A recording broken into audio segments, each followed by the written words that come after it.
Hello, Scioto Vikings. So I'm Mrs. Japixie. I am your music teacher, and I know I haven't seen everyone yet in person, but by the end of next week, I will have had one music class with all of you. And so if I have not seen you yet in person, I cannot wait to see you.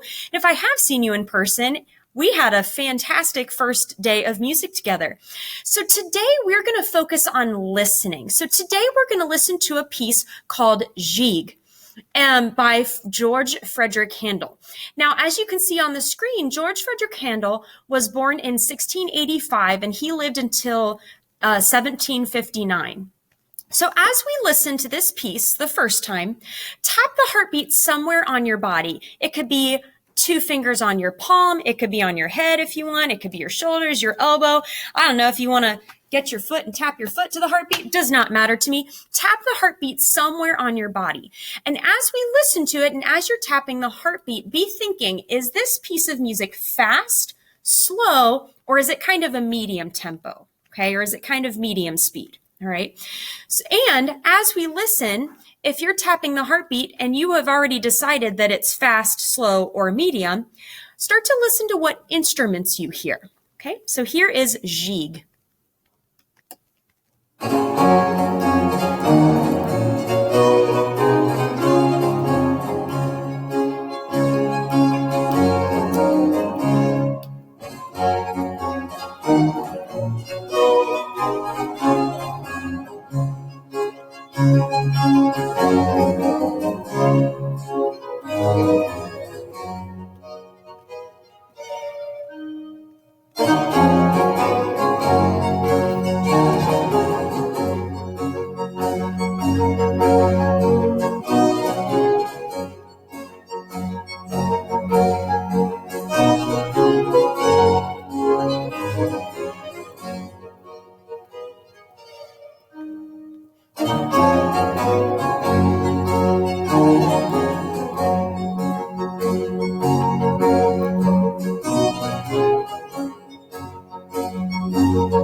All right, so was this fast, slow, or medium?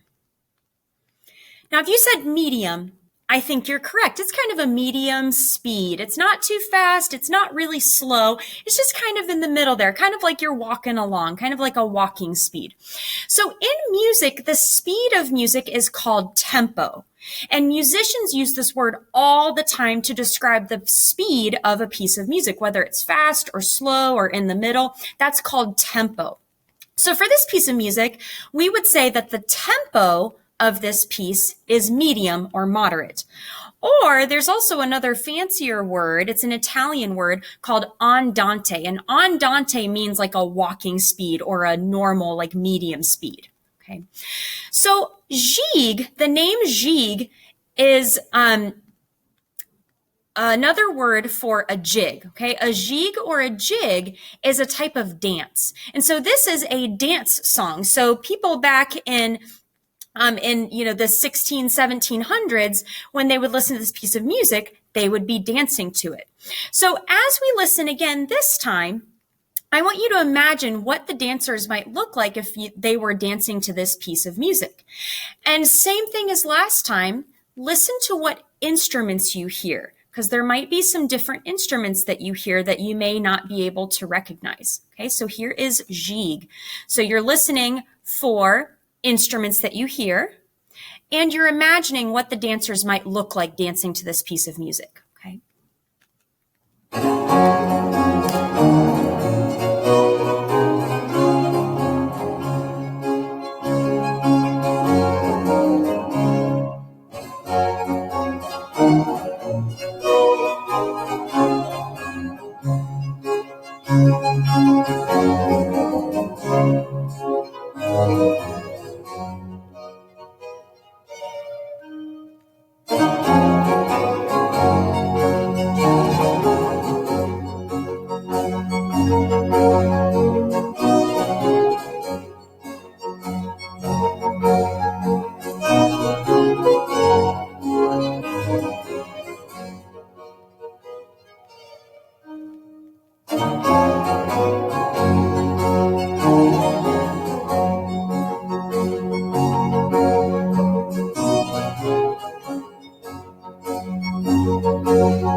Now, I didn't have you listen for this, but did you notice there were 2 times in that piece of music where the music kind of paused for a second?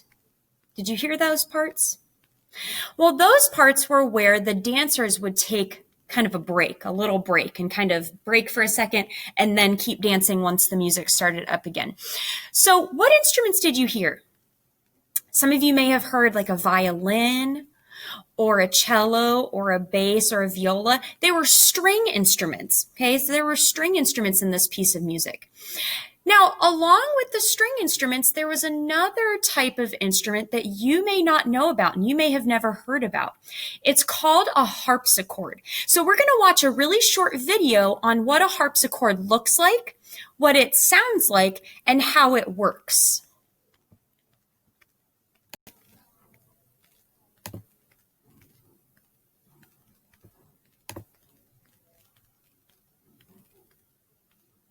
Maybe. There we go. A harpsichord is a keyboard instrument in which the strings are plucked by small quills.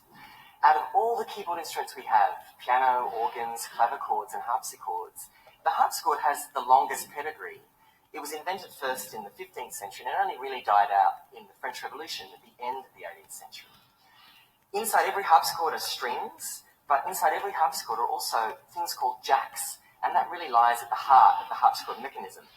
It's called a jack because if I press the key very hard, it pops out like a jack-in-the-box, like this. These wooden jacks, when I press a key, the jack goes up and the quill plucks the string. And the beauty of the harpsichord is that it has a very light action and it has a beautiful silvery tone.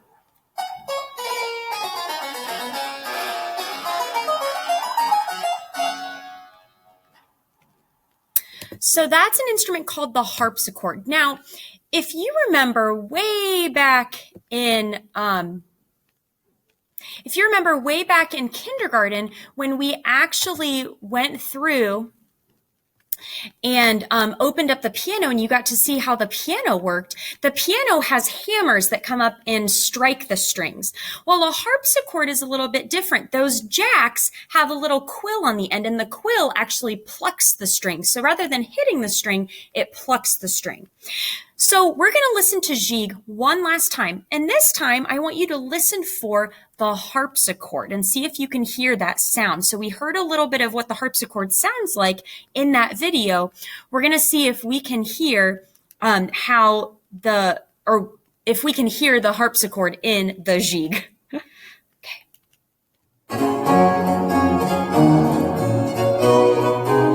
It's very quiet. Tinny sound.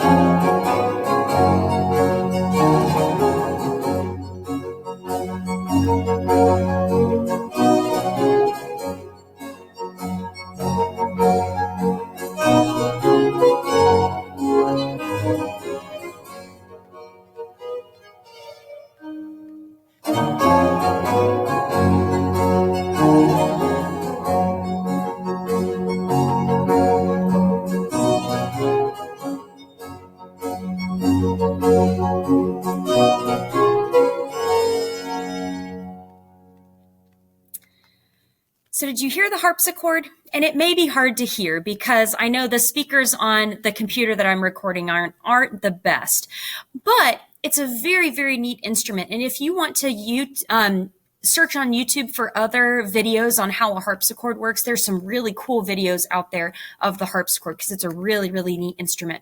Well, boys and girls, thank you so much for listening with me today. I hope you have a fantastic rest of your week. I cannot wait to see you next time in music class in person. Goodbye, everyone. Until next time, Vikings.